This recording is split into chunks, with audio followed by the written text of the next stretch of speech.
Booktube. Welcome to Jackie's Literary Corner. I am Jackie, and it's time for my first update of November. So I'm going to I did some book shopping this weekend. I probably shouldn't have, but and so to be fair, like there was really only one of the places I went to, the books were more expensive.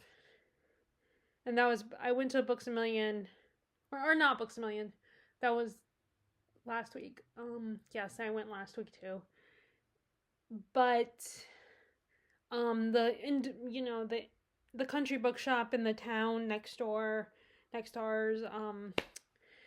it's an independent bookstore. So I was, I purchased from the independent bookstore. And the other places were, today I went to the Outpost bookshop. And then the same day, yesterday, my mom let me shop around the other bookshop, the country bookstore. She had to run to BJ's, and she let me look at the book section, and there's no guarantee I'm always going to find a book there, because it's not its main item that they sell. So the book section is just a table with a whole bunch of books, a lot of children's books, and a lot of like bestseller books, and the mainstream every reader likes, like the romances and thrillers and all those kind of, the stuff that you probably would find at the airport. Although now with the airport bookstores, they have a bigger selection. So, actually a better comparison would probably be like if they have a little wall of books at the grocery store and with the magazines. Although BJ's is a little bit bigger because it's a whole table. While at a grocery store, you're just going to have a display of books.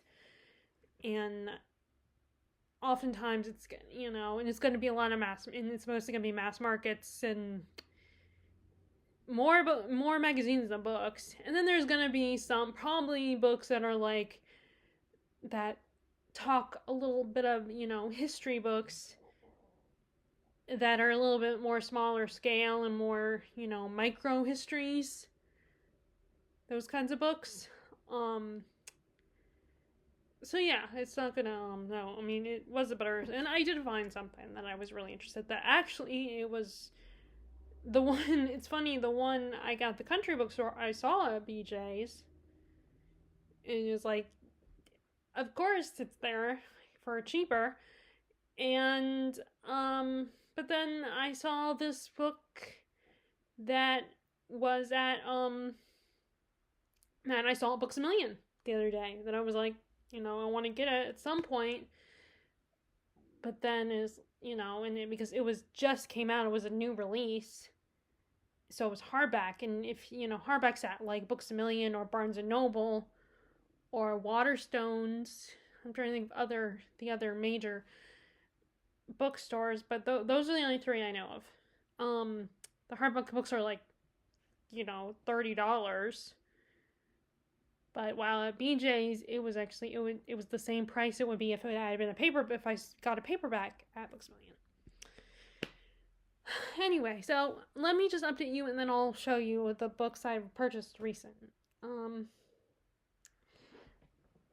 So first, which I have a theme going on, actually. I might have already shown you, I think I showed you the books that are the Philippa Greer books I got recently. Yeah, I think I did. So, I did bring them over here, though. So the first two books that I picked up were two more books from the Poldark series. And I actually like these covers because, of course, they have two different covers. They have these, which are really pretty, and I almost poked myself in the eye. These ones, and then they have the Masterpiece Theater tie-in editions, which the movie, the TV show cover, which is fine. I mean, like most people, I don't love it, but I'm not gonna be as, I'm not gonna be like, oh, I will not get those, because if they are available and like they're not as, and they're cheaper than these ones, than these covers, then I'm gonna get them. Like, if you get it online, they might be cheaper to just get these covers, which I know that's, I mean, that doesn't, personally, I don't get that, but because I would think these one would cost a little bit more than, because they are representing the TV show. But then maybe my logic is faulty. But, and also in the case, I got this off of thrift books, so I think in this case it didn't have this, the first book with this kind of cover was already sold out. They didn't have any more. So so that was the reason in this case why I got this cover. But anyway, so I have the first book now. And I have and these are books, I think this is book 5 and this is book 10. Oh.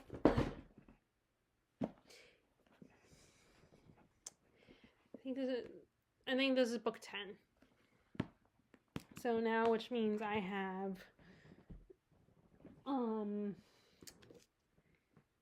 think this is book I think this is book 3. So I have book 3. This is book 2. Okay, now this is where I'm getting confused. This is gonna take me a minute to figure this out. Now, I don't know how I don't have book 4 yet. And I don't have books 11 and 12. Those are the ones I'm missing.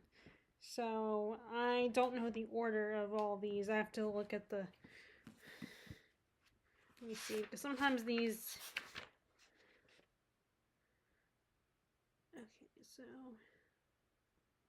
Okay, I don't have book 4.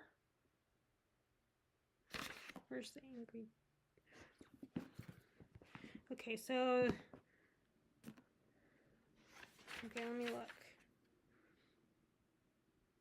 Okay, so book 4, book 5. Okay, so this is book 6. This is book 6. Alright, so I have that one. Let's see. Okay, so I need... This is book 7, I think? This is, The Stranger from the Sea. I think this is book 7.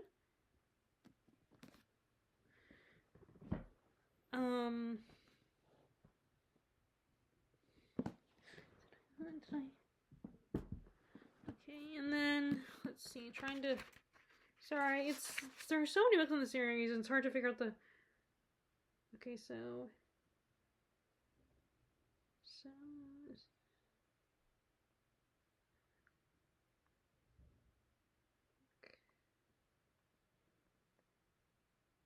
I wonder what those are. Okay, so, oh, it says it in there what book number it is. Dummy. Oh, so this is book 6, the 6th book. So this is the 6th book. And this is book...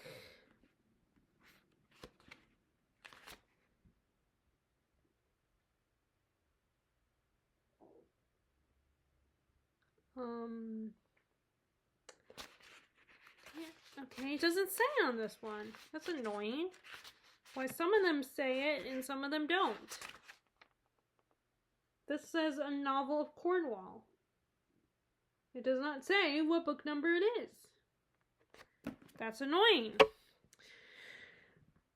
So anyway, I know I need to get books 11 and 12, I think, and 4. Those are the only ones I need. I have all the rest of them. And some of them are going to be not, and then I think book 4 doesn't have the same cover. It's going to have the TV show tie-in cover, which is fine. I mean, most of my books have, this cover, while only a few of them have the TV tie-in show cover. I mean, ideally, maybe one day I would like to get all the regular, one day in the future, if, like, I read my first copy of book 11 was this kind of cover, but then I wasn't sure if I was going to continue the series, so I got rid of it, which was a mistake, as my mom pointed out. Okay. So those are 2 of the books I got. Was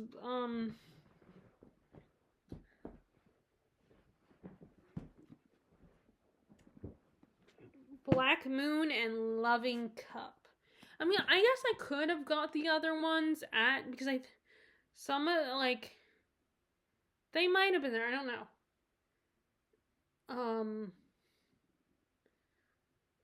Or I could have, switched them out and gave that one to not Poldark, not Ross Poldark, the first book, but the other one I have, I could have switched them out and bought those other ones. But then, it's like I couldn't buy the other books that I wanted to get, so because I'm not gonna go overboard and buy more than 4 books at that bookstore. So, and then I just realized, I don't know what I wanted to talk to. I wanted to tell you guys. I messed up there. I want to talk to you, update you guys on my reading first, and then show you books. Okay, well, I'll come, okay, well, I guess I may as well stick to showing you what I've hauled. Okay, so, the other 2 books I got were, for today, we're going with and I know with a used bookstore, they say don't go there with a certain book in mind. And I didn't have a certain book in mind, but I did have I did go to particular where the Philippa Gregory books were, and to see about the Poldark books, see which ones were there, and like I said, to look for the Philippa Gregory's. And she did not have. There weren't a lot of Philippa Gregory books. There were copies of The Virgin Earth, I think it's called, which is another series that she's written that's I think it's a different time in history. I think. And they had her Tudor Queens series, like at least one of the books from The Other Bowling Girl. And they did have The Virgin's Lover, which is about Elizabeth I. And I cannot remember who the guy was that she had kind of a little love affair going on. I cannot remember his name. Was it Robert Dudley? I'm not sure if it was him or not. But they did have that. So I guess I could have bought that one. But I decided not to because I had already other Philippa Gregory books, and I haven't even decided. I'm probably going to like her because, I like The Constant Princess, so, but I am going to, I want to try to read her other works, the ones I already bought first before I buy any more. And I can always, I will see them at the, at like Books A Million or other places because she's very popular, so it wouldn't be hard to find them. So I kind of kept an eye out, seeing if there was anything that looked like it was medieval, a similar time period to the Plantagenets and the Tudors, and I found 2 books. And I think they're both Plantagenet related. So we have The Queen's Gamble by Barbara Kyle. I'm just going to read the back. Young Queen Elizabeth's first path to the throne has been a perilous one, and already she faces a dangerous crisis.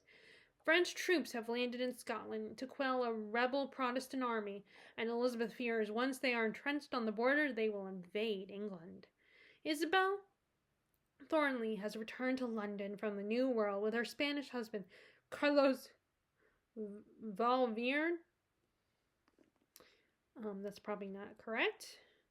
Their young son, Edward the Queen's loyal servant, Isabel, is recruited to smuggle money to the Scottish rebels. Yet Elizabeth's trust only goes so far.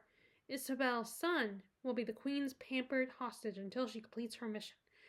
Matters grow worse when Isabel's husband is engaged as military advisor to the French, putting the couple on the opposite sides of the deadly Cold War.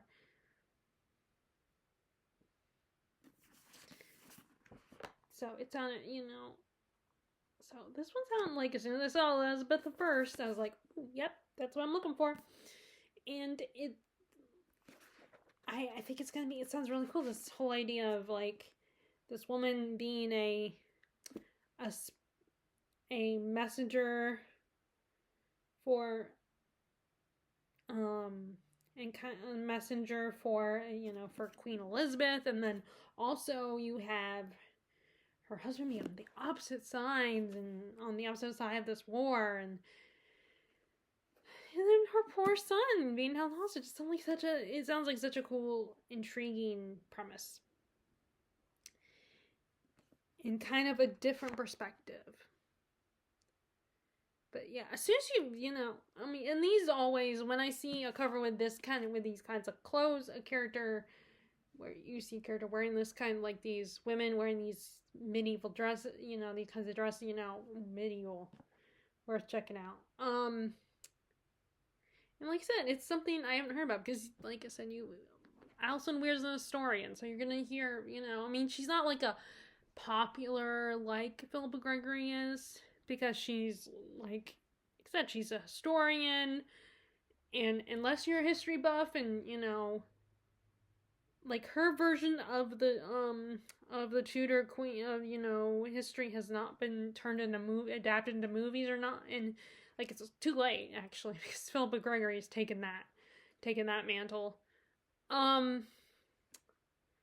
But people, if you're a history person, you're going to hear about her. And then while Philippa Gregory is popular, overall for anyone, as long as you like historical fiction, and so you're bound to see their books or hear about them, and I was like, I had never heard of this author before, and it would be kind of fun to read someone else's work on the time period that takes place. Someone else's writing with a story set in this time period. And then, so this is the Tudors, and then we have this one is, oh my god, this is an autographed copy. Oh my god, I did not realize this. Oh, that is so cool. So this is, and I think I've seen this, or maybe I was thinking about today, having seen it today. I probably saw it today. But this is The King's Grace, a novel by Anne Easter Smith, author of A Rose for the Crown and Daughter of York. So I don't know if I saw these books once before, or saw them maybe I saw them today besides this book, but just grabbed this one.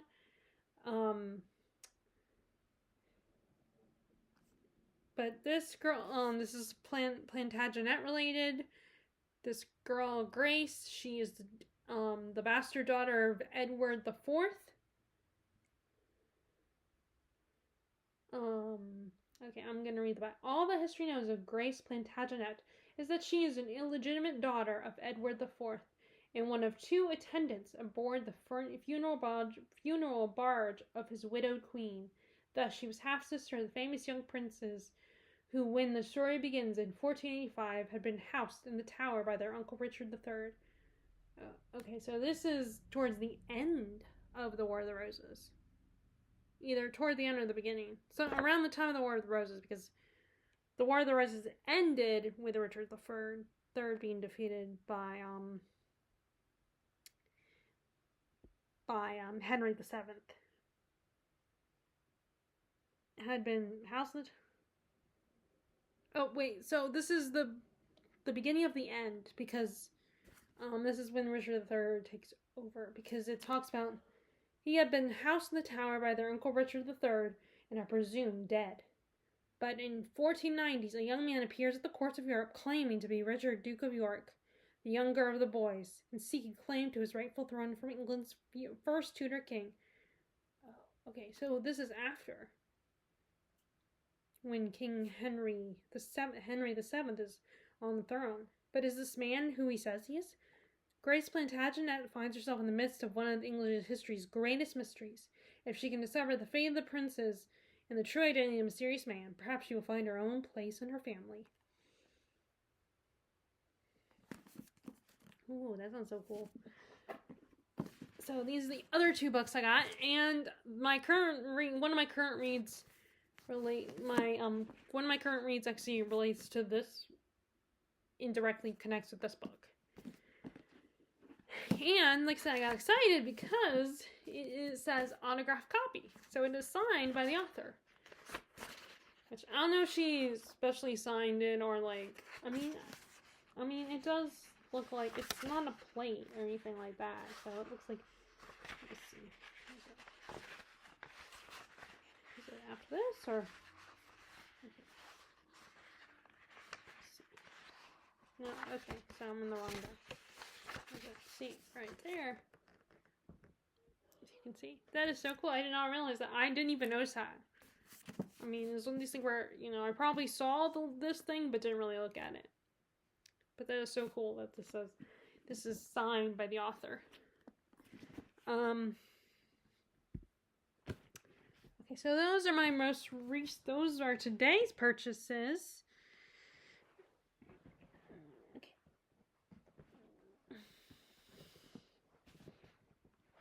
Okay, then let me show what I recently... Okay, so...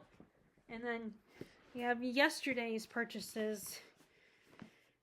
We have... This is the one I got from the independent bookstore, The God of the Woods by Liz Moore. Now, I have attempted one of her books before, but I found out there was possibly something in it that I was not comfortable with reading about. But I might double check on that. Give that book another shot. Maybe buy it or something. Because I do remember it being a long book, so... Except I know I can get it from the library, but again, selfishly, I don't want to have to keep renewing books. Especially if they're long. So,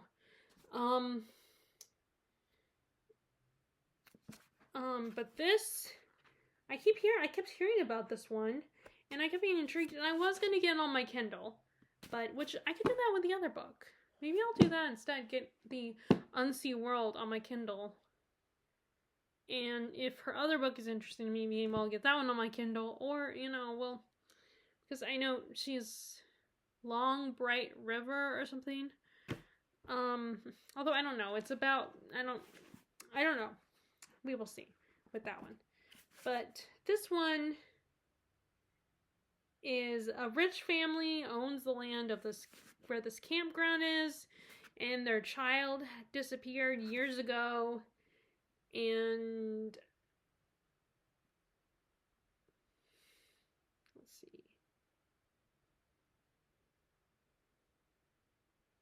And I think another child, years later, another one of their children, one of the family's children disappears.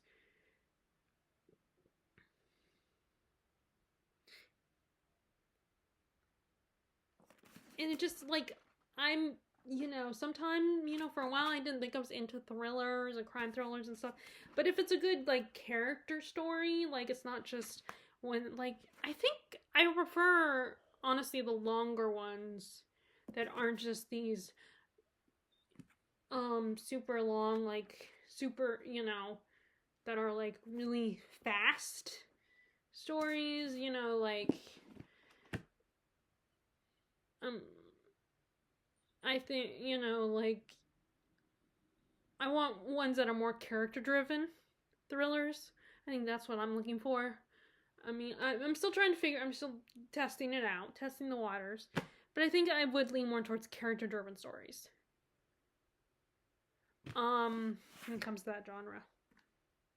So this is The God of the Woods. And actually, when my mom saw that it asked me about the book, she thought, when it said God of the Woods, she thought literally a god, there's a spirit in the woods, that it maybe has a supernatural, fantastical element. And maybe that's because which fair enough, it says The God of the Woods. And then also, she knows I like fantasy.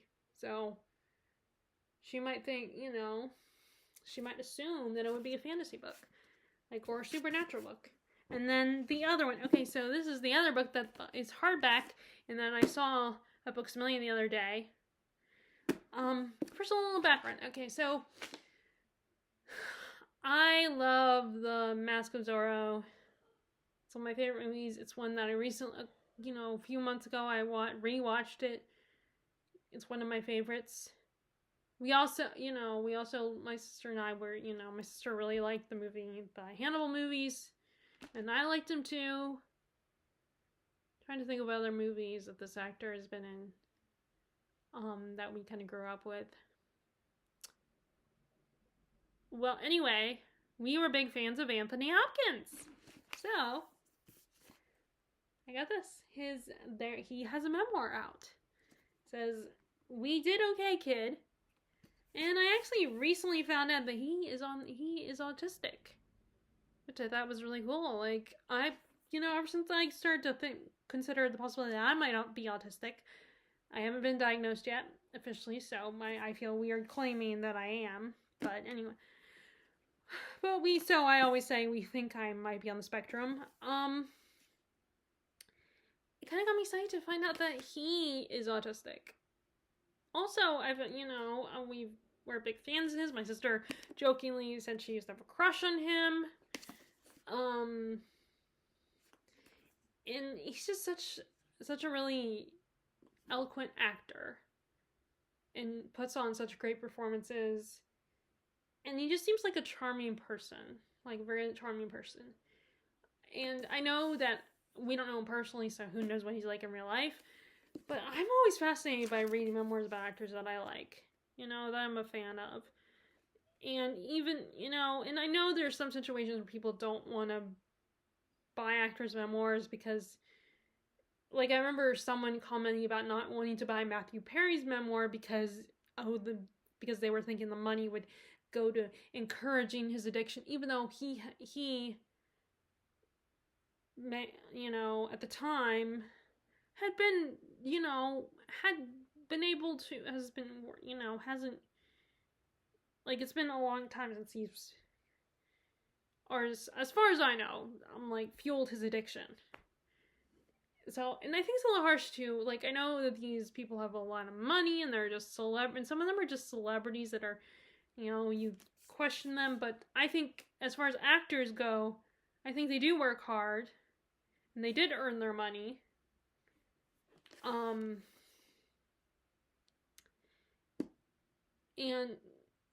if you're a fan, you can decide for, I think as a fan, I would like to decide for myself, do I want to buy their memoir or do I just want to, borrow it from the library or something?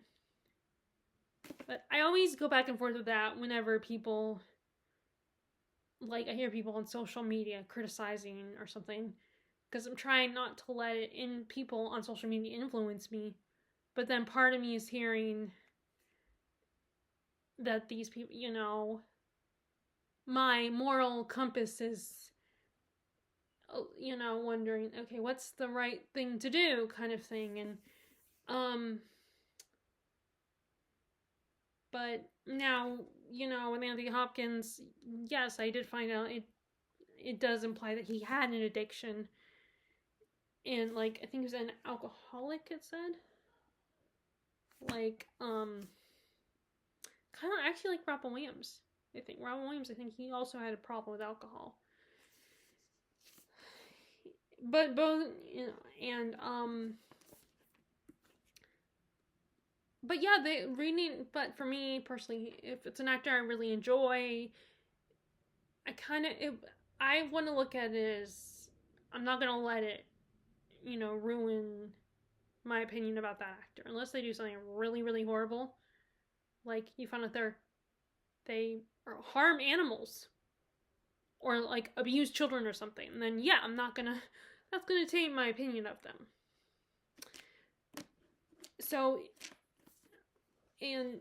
so reading a memoir, I think, is, I gotta stop doing that, because I know I've seen people like Steve Donahue comment how unprofessional it is when you're, moving the book around. And I don't know why I'm doing it. I'm just gonna try to hold it like this. Or actually like this. But yeah, I'm so fast, and I just, and it would almost make them, reading their memoirs would almost make them seem even more human. Getting to know these actors as people and what their lives are like, what their dreams are, how they became actors, if they had other dreams other than being an actor, and and if they're willing to share things, about who they are. Like, I don't expect them to share everything, of course, but if they're willing to write a memoir. And you know what? Not all these actors are just doing it just for the money. I think some of them don't need to. They just want to write a memoir. So that is my, rant about memoir writing from actors. I think sometimes we can, Okay, so I don't remember if I showed these to you guys, but we have, I think I did. Yeah, I think I did, but, I think I did. The books about, like, there's, yeah, I think I did show you guys these books. Like, I had, okay, let's give you guys a quick update then. So currently I am reading, this morning I decided to read a little bit of my, the Harrowing of Gwynedd, and made a little bit more progress on that one, and how, like, our main character, Prince Javin, he's trying to find a way to communicate with the Durini people, but I think I understand it better that the Durini is, like, it's a kind of religious group, but with magic elements. Like, they can heal people, they can create portals, they can shapeshift, but the people of the kingdom see them as, oh, they're evil and they work devil's magic and everything.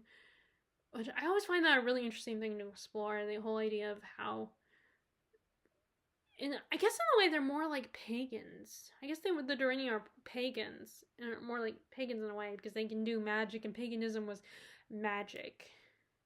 Like, it was seen as like magic. And two of our other main characters, Yvain and Joram, their father was the leader of the Durini people, of their group, of their church, let's say, for sake of argument. And at some point he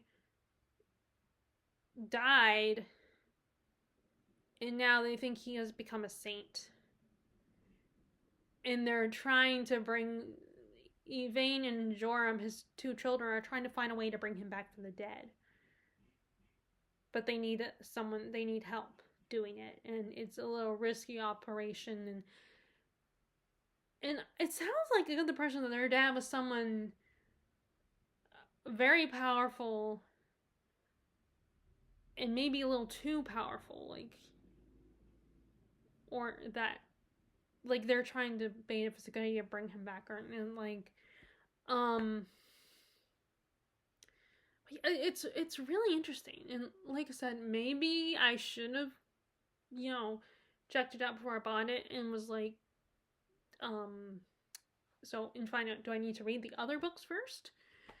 But I already bought it after I read that one review who pointed out that this book has books that came before, that maybe I should have read those first to understand a little bit more. But I'm still following the story. It's just there are aspects of it that I don't know about. Like, they probably explained the Durini better in the previous books, and then kind of histories that they hint at, like the relationship between that other group that are kind of trying to control Javin and his brothers. Now, Javin, it's interesting because they are trying to get Javin to join the church, to become a monk like his father was, and his older brother is the king. But currently his older brother is really sick. So, unless Javin decides to be a monk, he would be the next king. And he's kind of waffling with the idea because he knows that they want him to be a monk, but he doesn't want to make a decision because he knows if he takes his, I can't think of what the word is, his holy orders, then it will be too late, and he won't be able to, stay loyal to the Durini, because he has the powers of the Durini. And so, and he's been in communication with them. He's kind of been a spy for them. So he's trying to, and he's not sure, so he's kind of trying to throw off the bishops off his scent by pretending he's leaning towards going to the church, but he knows that's what they want him to do. Because he's trying to protect his brothers and the kingdom from the bishops. So I like I said, I get what's going on, but there are some aspects of the previous books that probably would made it 100 times easier to get into the story, to really enjoy the story, because then I would know what these things are and what this war that's been going on. I also started reading, I forgot to bring it over, but Scarlet, the sequel to Hood, which is the Robin Hood retelling. And Will Scarlet is one of Robin Hood's merry men in the legend, although I found out from listening to podcasts and stuff that Will Scarlet is a combination of two different people, historically. But in this case, this one is going a little different, because he's already been captured, Will Scarlet, and he's kind of telling the story to a Norman monk who's taking down the story. So he's narrating to us what's going on, how he met Bran, who was introduced who we met in the first book, who is the Robin Hood character. It's also really cool that now that I've listened to these podcasts, Gone Medieval and Not Just the Tudors, I know more of the history. I have some idea of the history they're referring to, the Welsh history, the history of the Normans coming to England, and all that. Now, I haven't listened to any episodes that talk about the Normans, the Norman invasion and all that, but I'm familiar with it now. So it's kind of cool. It helps me a lot and get even more into the story and kind of have some idea.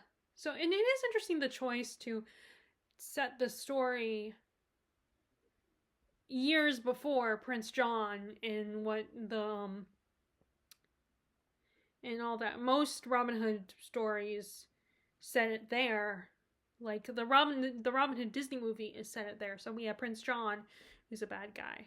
Which is funny, the Disney versions of those characters, and then learning the history and how horrible Prince John was, and how I listened to podcasts about the relationship with the sister and how they had to rescue her, and how the historian they were talking to, the host of the podcast were talking to, was saying that she is not a fan of Richard the Lionheart, because he's not that great of a guy, and that he's done some things, and it's really funny to hear all the facts, and then think about all how everyone just loves. I guess every history fan likes Richard I,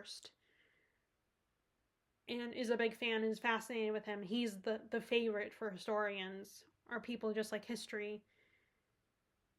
But you hear this other woman's perspective, this other historian's perspective, and then compare it to the Disney movie, and how these kid versions, and how they choose to fluff things up a little bit and make it a little bit easier. And like, I would be fascinated how they do that. Like, it'd be interesting to see how you take this history and make it kid friendly. That is really cool. That is really interesting to me, how you do that. So we're at the point in Scarlet where he's meeting Robin Hood, you know, Bran and his merry band, but some of them don't. One of the guys that he talks, you know, some of them don't entirely trust him. And I know there was a whole story in the one with Kevin Costner, you know, it's kind of debatable if we can trust him or not. Like, and he ends up, in that one, he likes Maid Marian, but Maid Marian chooses Robin Hood. And he's a little jealous, and, like, it looks like he's betrayed the group and everything, and it's just, it was all a setup, it's all a scam, so I'm wondering if they're going to do the same thing in this one. And I also started, the book that relates to the historical fiction is, I did start reading that book, Dan Jones's book on the Plantagenets. I've only read the preface in the first chapter, which starts with the White Ship and William's, the son of, I think it's Henry I and Matilda, and he and his half-siblings were on the White Ship, and the ship crashed and they drowned. I read that all that chapter, and I actually saw a hardback version of the White Ship, the book about the White Ship and everything, and that whole thing. But it was a hardback book, and you know, there was a sale. There's still the sale. It goes on all month, or at least just until Thanksgiving. But then the book is still $5. It just means I could get another one for free. But it's still $5. It means I can't get all the paperbacks I want to get. So that's where I am right now with reading. Like I said, I don't have a lot to say. I've only read the first chapter of the Plantagenet book, so I don't have a lot to say about that. So anyway, that's what's going on with my reading. I would love to know how your reading is going in November. Oh, and also I did finish A History of Japan. I'm working on that review, and I finished the Pillow Book, which is a diary from this famous Japanese woman who was one of the gentlewomen for the Empress, who was clearly a favorite for the Empress, and she seemed like she was such a character. Like, as I'm probably going to mention this in my review when I write that review, that she reminds me of Emma Woodhouse a little bit. But I won't elaborate on that. I forgot to mention those two books that I read, and I'm gonna go. I hope you all are enjoying your reading. And in case I don't make another video to update you guys, I hope you have a great Thanksgiving. All right, bye!